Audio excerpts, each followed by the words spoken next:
3,67,000 ಕೋಟಿ ರೂಪಾಯಿಗಳ ಬೃಹತ್ ಗಾತ್ರದ ಬಜೆಟನ್ನು ಮಾಡಿದಂಥ ಕರ್ನಾಟಕ ರಾಜ್ಯ ಸರ್ಕಾರ ನಾನು 18 ಬಜೆಟ್ಗಳನ್ನು ಮಂಡಿಸಿರುವಂಥ ದಾಖಲೆಯನ್ನು ಮಾಡಿದ್ದೀನಿ ಅಂತ ಹೇಳ್ಕೊಂಡು ತಿರುಗಾಡುವಂಥ ಸಿದ್ದರಾಮಯ್ಯನವರು ಇವತ್ತು ಶಾಸಕರಿಗೆ ಅನುದಾನ ಕೊಡೋದ್ರಲ್ಲಿ ಹಿಂದೆ ಬಿದ್ದಿದ್ದಾರೆ ಅನ್ನುವಂಥ ವಿಚಾರ ಇವತ್ತು ಮುನ್ನೆಲೆಗೆ ಬಂದಿರತಕ್ಕಂಥದ್ದು. ಆದರೆ ಹೇಳಿ ಕೇಳಿ ಈ ಬಂಡತನವನ್ನು ಮೆರೆಯುವಂಥ ಈ ಸರ್ಕಾರ ದಪ್ಪ ಚರ್ಮವನ್ನು ಹೊಂದಿರತಕ್ಕಂಥದ್ದು. ಇವ್ರಿಗೆ ಕಡ್ಡಿ ಗಿಡ್ಡಿ ಬಾರ್ಗೋಲಲ್ಲಿ ಹೊಡೆದ್ರೆ ಸಾಲಲ್ಲ, ಚಾಟಿಲಿ ಹೊಡೆದ್ರು ಕೂಡ ಬರೇನೂ ಬರಲ್ಲ. ಆ ಮಟ್ಟಕ್ಕೆ ಇವರು ಧೋರಣೆಯನ್ನು ತೋರ್ತಾ ಇರ್ತಕ್ಕಂಥದ್ದು. ಇವರು ಬರೀ ಗ್ಯಾರಂಟಿಯನ್ನು ಕೊಟ್ಬಿಟ್ಟು ಜನರನ್ನು ಸಂತುಷ್ಟಿ ಪಡಿಸ್ಬಿಟ್ರೆ ಆಗೋಯ್ತಾ? ಜನರಿಂದ ಆಯ್ಕೆ ಆದಂಥ ಶಾಸಕರು ಅವರ ಕ್ಷೇತ್ರಕ್ಕೆ ಬೇಕಾಗಿರುವಂಥ ತುರ್ತಾದ ಕೆಲಸಗಳನ್ನು ಮಾಡೋದಕ್ಕೆ ಅನುದಾನವನ್ನು ಬಿಡುಗಡೆ ಮಾಡಬಾರ್ದಾ ಅನ್ನುವಂಥ ಪ್ರಶ್ನೆ ಇವತ್ತು ಎಲ್ಲರ ಮುಂದೆ ಎದುರಾಗಿರ್ತಕ್ಕಂಥದ್ದು. ಇದನ್ನೆಲ್ಲ ಕೇಳಿದ್ರೆ ಇವ್ರು ಕೊಡೋವಂಥ ಸಮರ್ಥನೆಗಳಿದಾವಲ್ಲ, ಇದನ್ನು ಈ ಕಿವಿಲಿ ಕೇಳಿಸ್ಕೊಂಡು ಈ ಕಿವಿಯಲ್ಲಿ ಬಿಟ್ಬಿಡ್ತಾರೆ ಇವರು.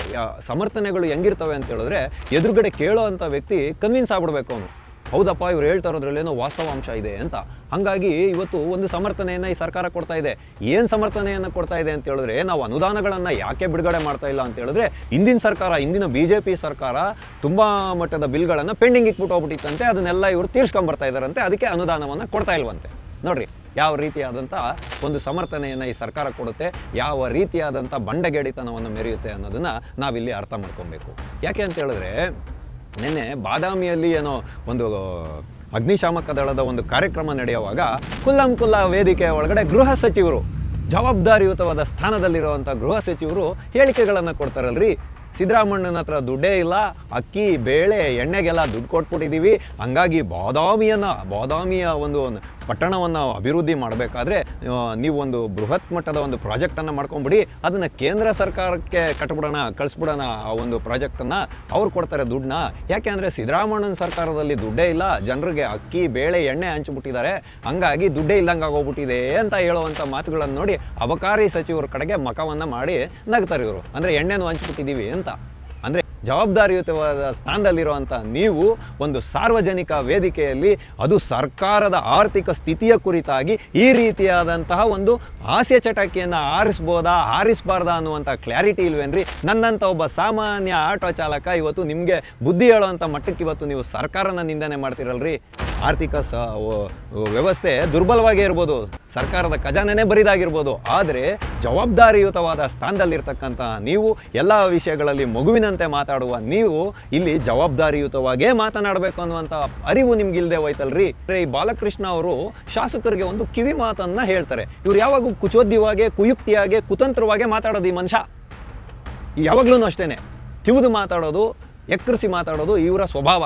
ಹಾಗಾಗಿ ಇವರು ಏನು ಹೇಳ್ತಾರೆ ಅಂತ ಹೇಳಿದ್ರೆ, ಮಾನ್ಯ ಮುಖ್ಯಮಂತ್ರಿಗಳ ಹತ್ರ ಮತ್ತು DK ಶಿವಕುಮಾರ್ ಅವ್ರ ಹತ್ರ, DK ಸುರೇಶ್ ಅವ್ರ ಹತ್ರ ಆತ್ಮೀಯವಾಗಿ ಮಾತುಕತೆಯನ್ನು ನಡೆಸಿ ಅವರ ಆಶೀರ್ವಾದವನ್ನು, ಅವರ ಕೃಪಾ ಕಟಾಕ್ಷವನ್ನು ಹೊಂದಿದಾಗ ಮಾತ್ರ ಅನುದಾನಗಳು ಪ್ರಾಪ್ತಿಯಾಗುತ್ತೆ ಅಂತ ಹೇಳುವಂತಹ ಮಾತನ್ನು ಹೇಳಿದಾಗ ನನಗೆ ಈ ಪ್ರಶ್ನೆ ಎದುರಾಗಿದ್ದು. ಇವರು ಬರುವಂಥ ಎಲ್ಲ ಆದಾಯವನ್ನು ಉಚಿತ ಭಾಗ್ಯಗಳಿಗೆ ಕೊಟ್ಬಿಟ್ಟು, ಸಾಲದ ಬಡ್ಡಿಯನ್ನು ಕಟ್ಟಿಬಿಟ್ಟು, 2 ವರ್ಷದಲ್ಲಿ ನಾವು ಎಷ್ಟು ಸಾಲ ಮಾಡಿದ್ದೀವಿ ಅಂತಲೂ ಕೂಡ ಎಲ್ಲೂ ಹೇಳ್ಕೊಳ್ದೇ ಇರೋವಂಥ ಪರಿಸ್ಥಿತಿಯನ್ನು ನಿರ್ಮಾಣ ಮಾಡಿಕೊಂಡು ಇವರ ಕುರ್ಚಿಗಳನ್ನು ಉಳಿಸ್ಕೊಳ್ಳೋದಕ್ಕೋಸ್ಕರ ರಾಜಕೀಯ ಮೇಲಾಟಗಳನ್ನು ಮಾಡೋರು ಬಡವರ ಕಷ್ಟ ಕಾರ್ಪಣ್ಯಗಳಿಗೆ ಸ್ಪಂದಿಸ್ತಾರೆ. ಇವರು ನಿಜವಾಗ್ಲೂ ಕರ್ನಾಟಕದಲ್ಲಿ ಸಂವಿಧಾನದ ಅನ್ವಯ ಆಡಳಿತ ನಡೀತಾ ಇದೆಯಾ, ಸರ್ಕಾರದ ಅನ್ವಯವಾಗಿ ಆಡಳಿತ ನಡೀತಾ ಇದ್ದಿದ್ರೆ ಶಾಸಕರಿಗೆ ಎಂದಿಗೂ ಕೂಡ ಅನುದಾನದ ಕೊರತೆ ಎದುರಾಗೋದೇ ಇಲ್ಲ.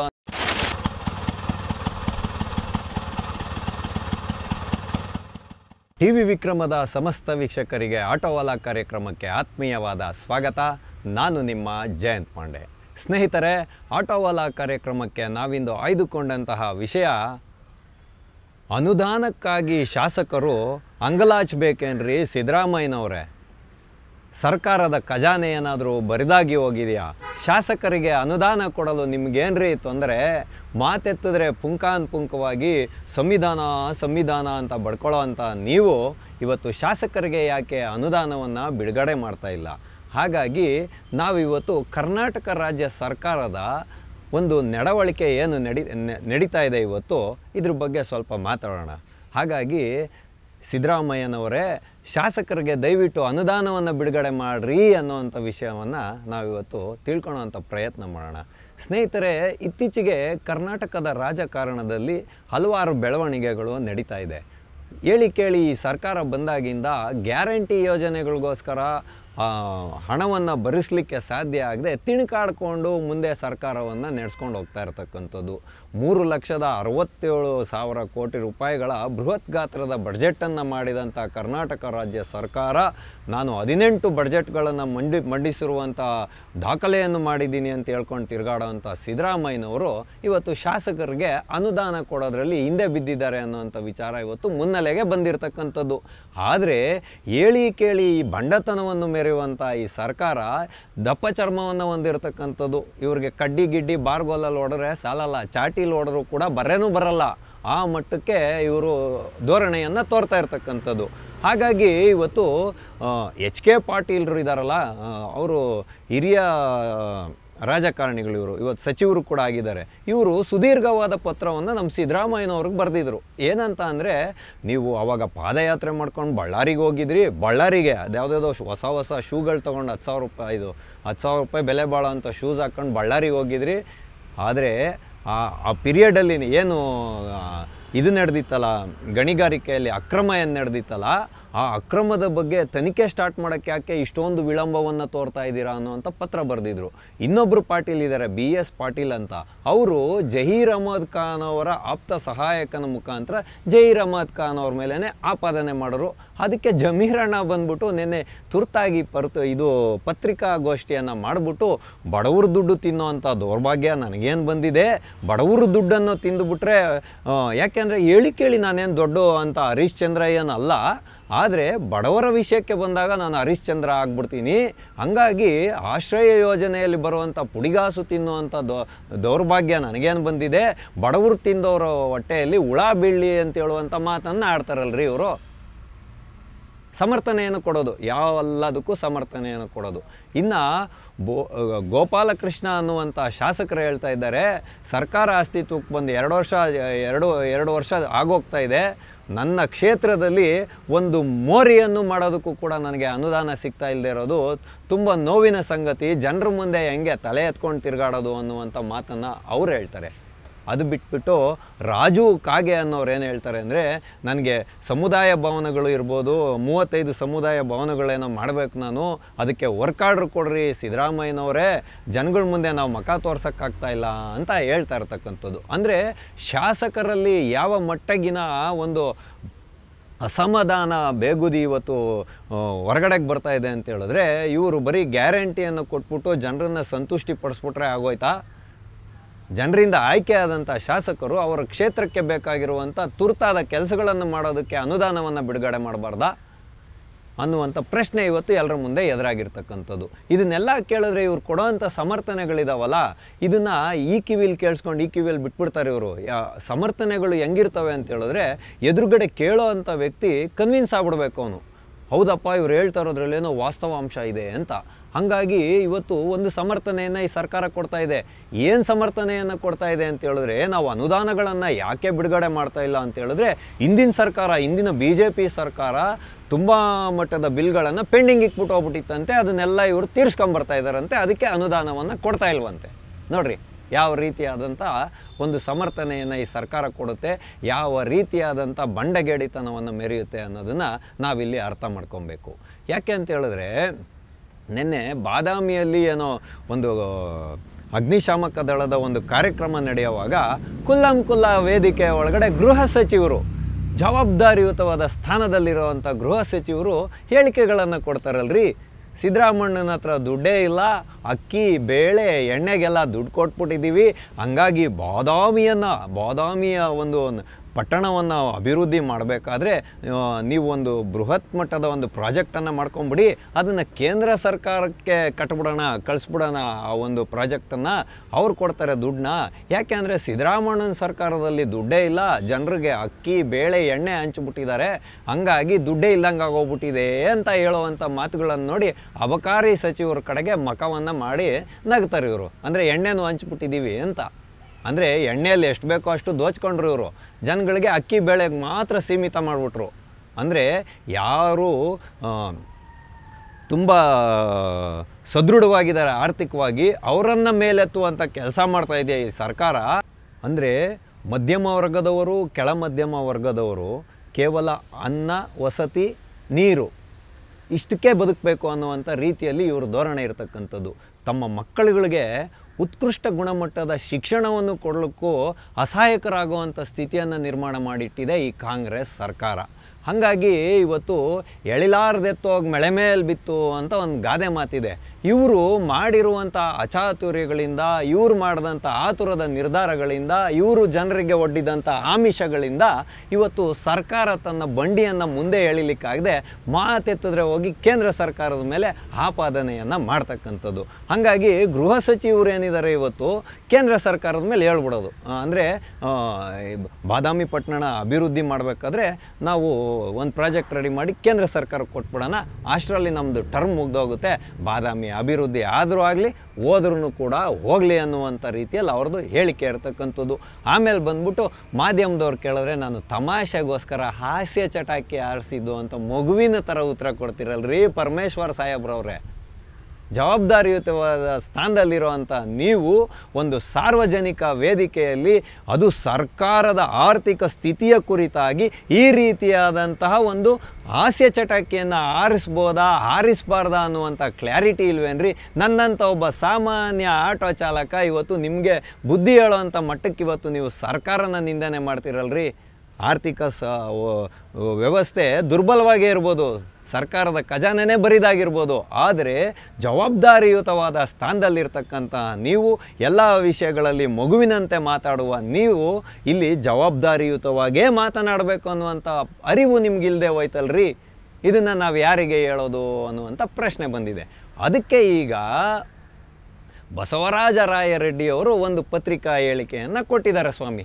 ಏನಂತ ಹೇಳಿದ್ರೆ, ಶಾಸಕರೇ ನೀವ್ಯಾರೂ ಅಸಮಾಧಾನ ಆಗಬೇಡಿ, ಜುಲೈ ತಿಂಗಳಿನಲ್ಲಿ ಪ್ರತಿಯೊಬ್ಬ ಶಾಸಕರಿಗೂ 50 ಕೋಟಿಗಳ ಅನುದಾನವನ್ನು ನಾವು ಬಿಡುಗಡೆ ಮಾಡ್ತೀವಿ ಅಂತ.